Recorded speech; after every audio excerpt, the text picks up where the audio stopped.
तीन बहनों की लालची भाभी।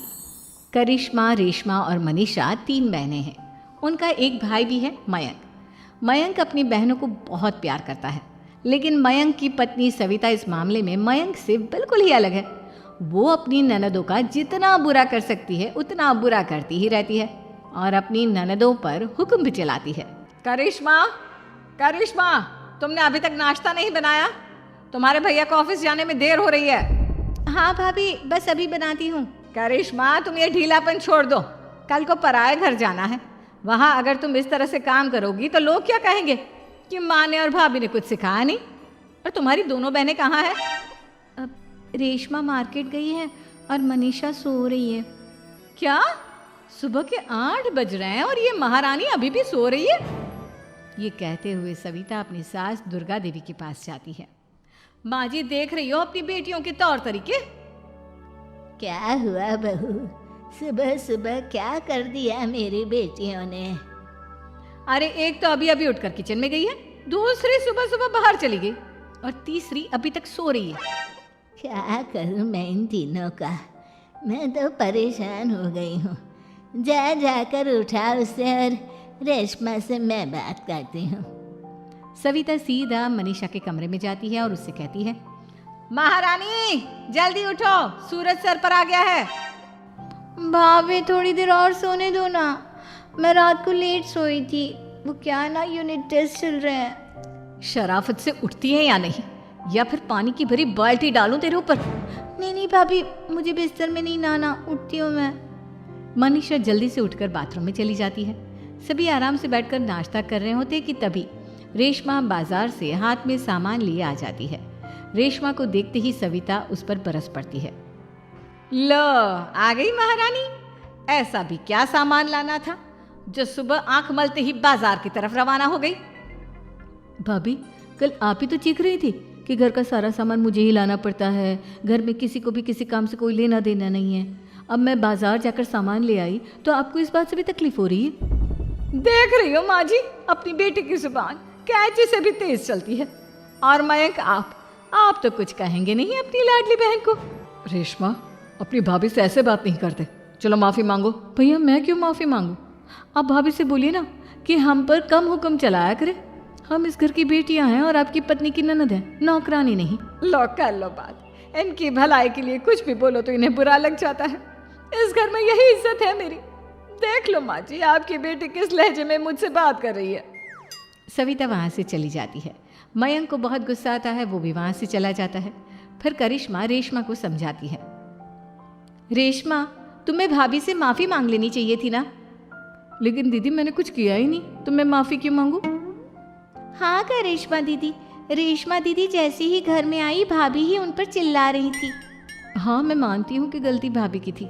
मैं तो इसलिए बोल रही हूँ कि भाभी ने माँ को तो पूरी तरह अपने वश में कर लिया है। वो हमारी बात सुनती ही नहीं। मयंक भैया हमारे लिए हमेशा खड़े रहते हैं, इसलिए उनकी बात का मान तो तुम्हें रखना चाहिए था ना। कोई फ़ायदा नहीं दीदी, कुछ दिनों की बात और है, भाभी उन्हें भी हमारे खिलाफ भड़का देंगी। फिर वो भी माँ की तरह हमारी किसी बात का विश्वास नहीं करेंगे। इसी तरह सविता अपनी तीनों ननदों को किसी न किसी बात पर परेशान करती रहती थी। एक दिन मयंक अपनी तीनों बहनों के लिए गिफ्ट लाया। करिश्मा, ये तुम्हारे लिए हार का सेट। रेशमा, तुम्हारे लिए सुंदर सी ड्रेस। और मनीषा, तुम्हें किताबें पसंद है ना, तुम्हारे लिए किताबें लाया हूँ। थैंक यू भैया। थैंक यू भैया। थैंक यू भैया। करिश्मा, तुम्हारा नेकलेस कितना सुंदर है, ये भैया कहाँ से ले आए होंगे? मैंने भैया को 3 दिन पहले फ़ोन पर ये डिज़ाइन दिखाया था और आज भैया ये ले आए। सविता तो अपनी ननदों के गिफ्ट्स देखकर जल गई और करिश्मा का नेकलेस तो उसे भी बहुत पसंद आया था। अपनी बहनों के लिए कितना अच्छा नेकलेस लेकर आए हैं, मुझे कभी कोई गिफ्ट नहीं दिया।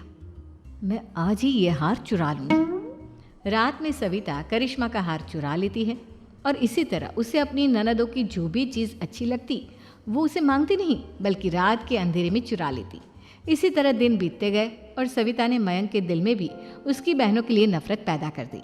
एक दिन मयंक ने करिश्मा और रेशमा के लिए रिश्ता देखा और ये बात उसने घर में सबको बताई। माँ, करिश्मा और रेशमा के लिए बहुत अच्छा रिश्ता आया है। वो लोग कल इन्हें देखने आ रहे हैं। आप और सविता मिलकर सारी तैयारी कर लेना। ये सुनकर करिश्मा और रेशमा खुश हो जाती हैं, लेकिन सविता सोचती है, अगर इन दोनों बहनों की शादी हो गई तो घर और बाहर का काम कौन करेगा? मनीषा तो एक नंबर की कामचोर है, उससे तो किसी बात की उम्मीद लगाना ही बेकार है। मुझे इस शादी को रोकना होगा। अगले दिन सभी लड़के वालों के स्वागत की तैयारी करने में लगे होते हैं। तभी मयंक अपनी बहनों से आकर कहता है, तैयार हो गई तुम दोनों? देखो दोनों लड़के बहुत अच्छे हैं, मैं कोई कसर नहीं छोड़ना चाहता, इसलिए तुम उनके सामने अच्छे से बिहेव करना और अपनी भाभी से लड़ने मत लग जाना। करिश्मा, तुम वो नेकलेस पहन लो ना जो मैं तुम्हारे लिए लाया था। भैया मैं बहुत देर से वो नेकलेस ढूंढ रही हूँ, लेकिन मुझे मिल ही नहीं रहा। क्या तुमने नेकलेस खो दिया? तुम्हें पता भी है वो कितना महंगा था? तुम कोई काम ढंग से नहीं कर सकती। मयंक गुस्से में वहाँ से चला जाता है। थोड़ी देर बाद लड़के वाले भी आ जाते हैं। वो दोनों बहनों को पसंद कर लेते हैं और रिश्ता पक्का हो जाता है। लेकिन सविता के दिमाग में तो कुछ और ही खिचड़ी पक रही थी। वो पंडित जी के पास करिश्मा की कुंडली लेकर जाती है और उन्हें पैसे देकर करिश्मा की कुंडली बदलवा देती है। जब लड़के वालों के पास करिश्मा की कुंडली जाती है तो वो दुर्गा को फ़ोन करते हैं। बहन जी, हमने करिश्मा की कुंडली अपने पंडित जी को दिखाई थी। आपकी बेटी की कुंडली नहीं बल्कि दोषों का पिटारा है। देखिए, मैं और मेरे पति इन सब बातों में बहुत विश्वास करते हैं, इसलिए हम आपकी बेटी से अपने बेटे की शादी नहीं करा सकते। इस तरह करिश्मा का रिश्ता टूट जाता है और सभी घर वालों को बहुत दुख होता है। अब कविता सोचती है, चलो करिश्मा का तो रिश्ता टूट गया, अब रेशमा का भी रिश्ता तोड़ना है। क्या करूं क्या करूं? अब सविता आवाज़ बदलकर किसी अननोन नंबर से रेशमा के होने वाले ससुराल में फ़ोन करती है। हेलो, मैं कौन हूँ कौन नहीं ये आपके लिए जानना ज़रूरी नहीं। बस इतना सुन लो कि रेशमा का 2 साल से किसी के साथ अफेयर चल रहा है। बस रेशमा का रिश्ता तोड़वाने के लिए सविता का इतना कहना काफ़ी था। अब रेशमा का भी रिश्ता टूट गया। मयंक और दुर्गा देवी ने रेशमा को खूब खरी खोटी सुनाई और उससे बार बार उस लड़के के बारे में पूछने लगी। आप दोनों मुझे क्यों परेशान कर रहे हो? अरे कोई लड़का होगा मेरी लाइफ में तो मैं बताऊंगी ना, जब कोई है ही नहीं तो कहाँ से लाऊं मैं कोई लड़का? तो तेरे होने वाले ससुराल वालों को फ़ोन किसने किया था? माँ मैं नहीं जानती किसने फ़ोन किया था, मैं सच कह रही हूँ। मैं तो पहले ही कह रही थी इसकी लगाम खींच कर रखो, लेकिन मेरी सुनता ही कौन है। आप चुप रहिए भाभी, ये सब आपका ही किया धरा है। अब तीनों बहनों को विश्वास हो जाता है कि ये सब उनकी भाभी ही कर रही है। तीनों बहनें अपनी भाभी को सबक सिखाने के लिए एक वकील कर लेती है और घर में हिस्सा मांगना। देखो भैया, माँ बाप की जायदाद में जितना बेटों का हक होता है उतना ही बेटियों का, इसलिए इस घर के 4 हिस्से होंगे और हमें अपना हिस्सा चाहिए। मैंने तुम्हारे लिए क्या क्या नहीं किया और तुम इस घर में हिस्सा मांग रही हो? भैया, आप और माँ हम बहनों की कोई बात नहीं सुनते हो और भाभी हमारी शादी नहीं होने देगी क्योंकि उन्हें लगता है कि आप हमारी शादी में ज़्यादा पैसा लगाओगे और उन्हें हम जैसी फ्री की नौकरानी कहाँ मिलेगी। तो हम भाभी के साथ तो रह नहीं सकते, हम बहनों को अपना हिस्सा चाहिए। अरे तुम्हें शर्म आनी चाहिए अपने भाभी पर ऐसा इल्ज़ाम लगाते हुए।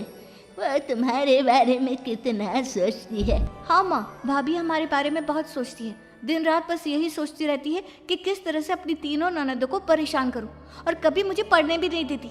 दोनों बहनों का रिश्ता भी तो इन्होंने ही तोड़वाया है और रात में हमारे कमरे में आकर हमारी चीज़ें भी चुराती हैं। इसी तरह सविता की तीनों ननदें अपनी बात पर अड़ी रही। अब कोर्ट में तारीख भी शुरू हो गई। जब सविता को लगा कि उसकी तीनों ननद इतनी आसानी से नहीं मानने वाली, तो उसने अपने पति और सास को सारी सच्चाई बता दी और अपनी तीनों ननद से माफ़ी मांगी। मयंक और दुर्गा को भी अपनी गलती का एहसास हो गया।